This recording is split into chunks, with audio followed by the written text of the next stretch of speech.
What we have here is a mixed number. It's called mixed because you've got a whole number part and a fraction part. So it's a mixed number. What you're often asked to do is to change that to an improper fraction. Now an improper fraction is one where the numerator, the top here, is bigger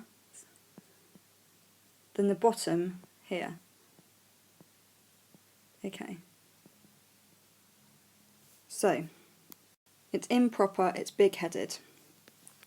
What does 3 3/4 mean? So what it means is I've got 3 holes, and of the last hole I've got 3/4 of it. There. So that's what I've got, 3 holes and 3/4. Well, how many quarters would that be in total? Well, I've got 4/4 here, 4/4 here, 4/4 here, and 3 here. So I've got 4, 4, 4 and 3. So in total I've got 15 quarters. And this is now improper because its top is big, because 15 is bigger than 4. But could I do it without drawing out the diagram?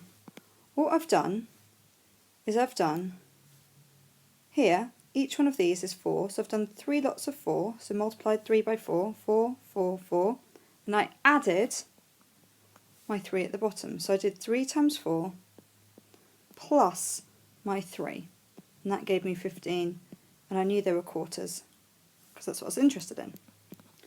Let's look at a different one. If I had 2 and 2/3, I'm going to multiply 2 by 3 to get my whole ones, so that's going to be 2 times 3, and I'm going to add my 2 on the bottom. 6 plus 2 is 8, and they are thirds, that's 8 over 3.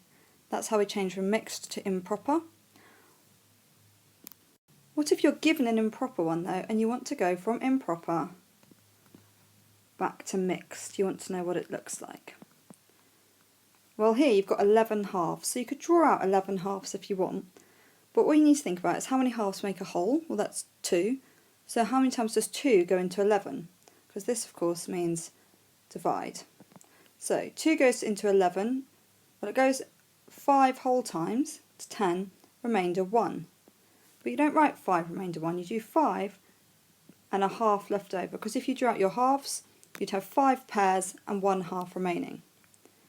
So another one, if I had 8 thirds, well 3 goes into 8 twice, remainder 2 thirds.